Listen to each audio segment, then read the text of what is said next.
Hello friends, आज हम बिना मात्रा के 4 अक्षर वाले शब्द पढ़ेंगे। पढ़ना कैसा है वो सीखेंगे।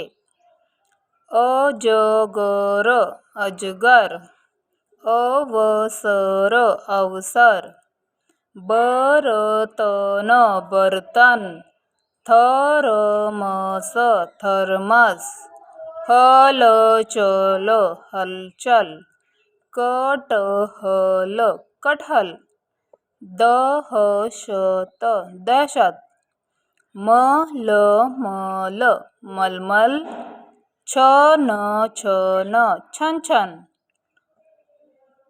उलझन उलझन, कसरत कसरत, शलगम शलगम, अदरक अदरक, सरपट सरपट, नटखट नटखट। Bye friends.